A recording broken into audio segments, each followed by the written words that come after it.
idealism prevails. Make the world a better place.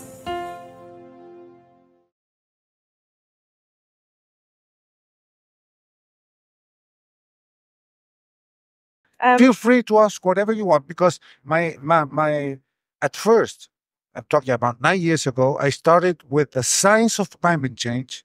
Why? Because there were two opposite positions. The one of the UN, Al Gore, etc., globalists, and the other one, the position of scientists, true scientists. And I started to look at both. First, the side of Al Gore. He went to Chile back in 2007.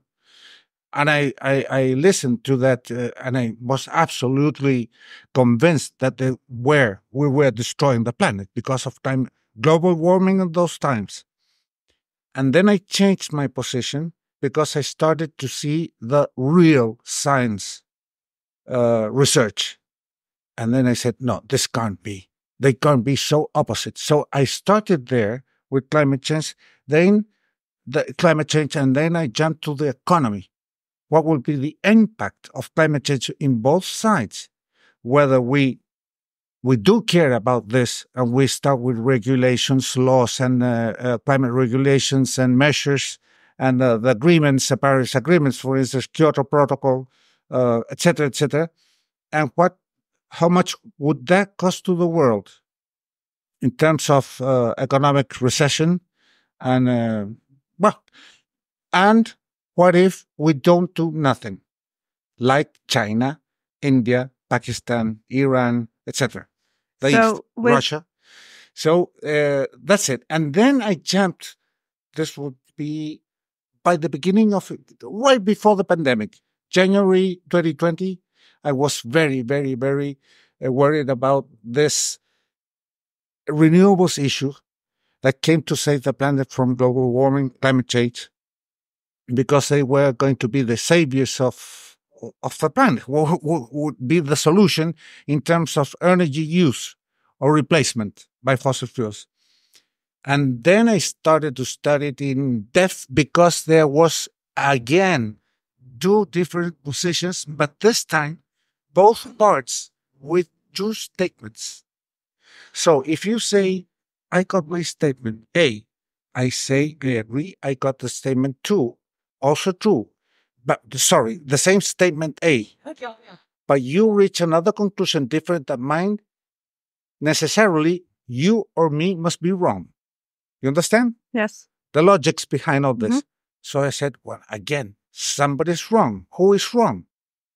And I started studying this in depth. And it was very difficult. I thought that in 3 months I could go through it. It took me 3.5 years. With the help of many engineers working in the generation industry, people from Europe, especially from the Netherlands, from the UK, from the United States, and finally I got it. I got the solution for it. Who was right, who was wrong, and what really happens in terms of CO2 emissions and costs. Because renewables were designed to reduce CO2 emissions in the atmosphere. Yes. Okay? That's a narrative, yeah. But it happens that in most grids around the world, happens the contrary. It's irrational.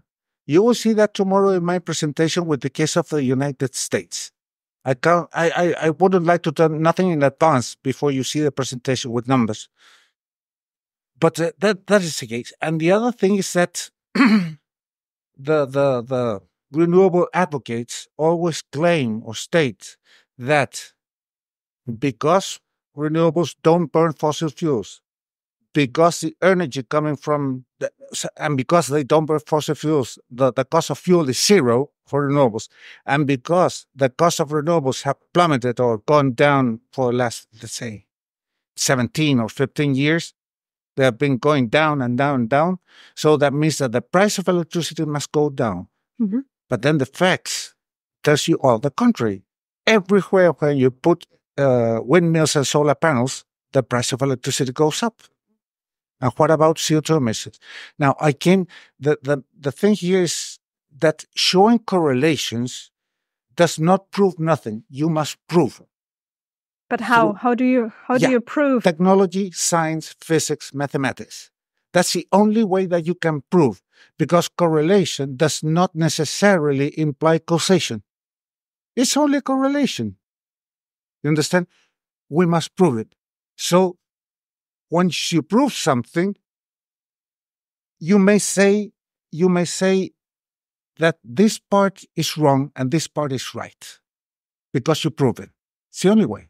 And that is have been my research for the last 3.5 years, almost 4 by now. And what is your intention in doing that? Well, what do you want to show the world? What do you want to explain to the people? Too big to show to the world. I'm coming from a tiny country. What can I show to the world? The world has shown to me, as a small country, what's going on in the developed nations, mainly in Europe, Australia, and North America, Canada and United States, the mess that renewables have implied in their economies, in their electricity prices, the massive migration of the heavy industry to China, as well as Mexico. It's been incredible, because when you rise the cost of energy in general, and in particular electricity, you lose competitiveness. And the heavy industry is the first that goes away. And that is going on in Europe. See the case of BMW in Germany. Went to Mexico. If you want to buy a new model of BMW, you will have to buy a model Chapo Guzman. or even this big industry, Siemens. All new investments went to China, and so on and so forth. The United Kingdom, they have no steel industry. They have all fled. So that's the thing. And why? For nothing. Because you're not achieving what was intended to be achieved, that was to reduce CO2 emissions. You will see my figures tomorrow with the United States. You won't believe it. After having spent trillions and trillions of dollars to achieve, for year 2022, a 13.6% of renewable generation fraction, they have achieved nothing. Nothing. The world hasn't noticed all the efforts that they have made. They are not saving the planet. I will say that to James Taylor. I'm sorry, James, you are not saving the planet. So you say that it's not saving our environment and our planet, and it is doing harm to the economy at the same time. Look, just for the hell of it, because they were intended to reduce CO2 emissions. If the theory of CO2 emissions making the planet to warm up, if that theory was true, then we are not collaborating in reducing global warming because of CO2. Because renewable, in fact, don't. You cannot. And why is this? Because whenever you have a wind, look, this is very easy. I like to explain it this way. If I stand in front of a solar panel or a wind turbine, and I say, hey, tell me, where is that windmill burning fuel or emitting CO2? Nowhere. But there's a hidden thermal generator somewhere elsewhere in the grid that must be working all the time to back up the natural intermittencies coming from that solar panel or that wind turbine. In the best case, that thermal source is running at spinning, rotating, or idle speed, burning fuel without generating electricity while waiting for the wind or the sun to go away to ramp up. And it's always working like this, inefficiently. And that makes the fuel consumption to go up.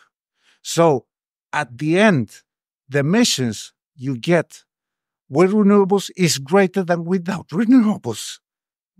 And that's irrational. So this is all political. Has no technological or scientific background or basis. Yes. That is why. And that is finally what motivated me to finally, all these years I've been trying to prove this, and we finally proved it. We can prove it. Put anybody in front of me, I would be willing to discuss with him. So what are you doing back in the Chile or maybe also in the US in order to discuss that? Because I think it will be quite difficult to discuss it with people who are believing the mainstream narrative, and they might not want to discuss it with you.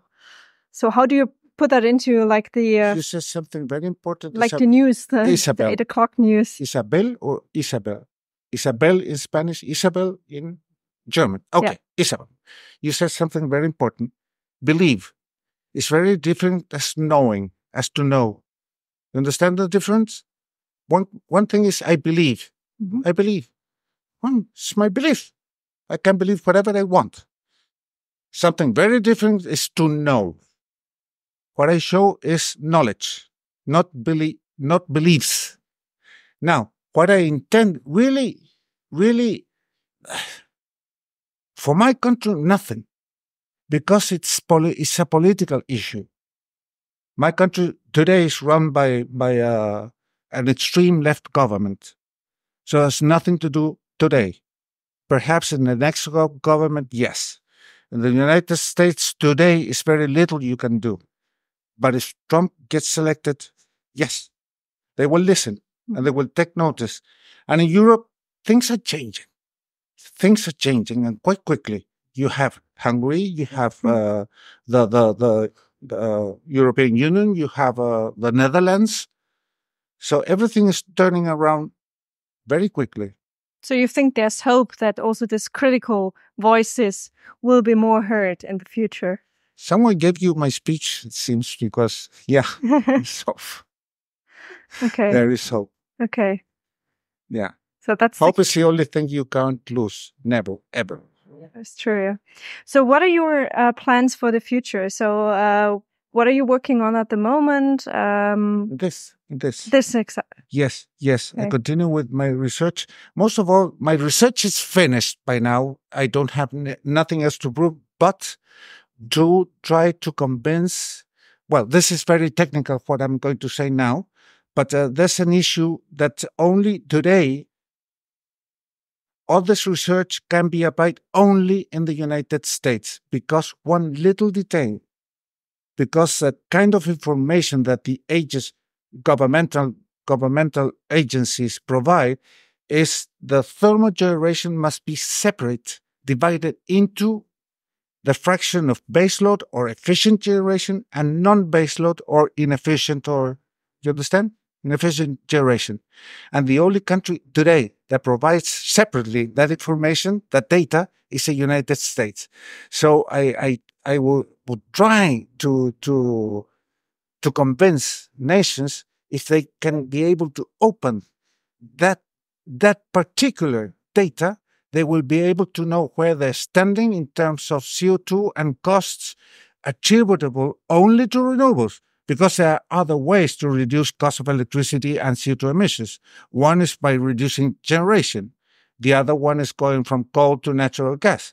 But only attributable to renewables, if they're able to open this information, they will know where they stand. Today, everybody's blind.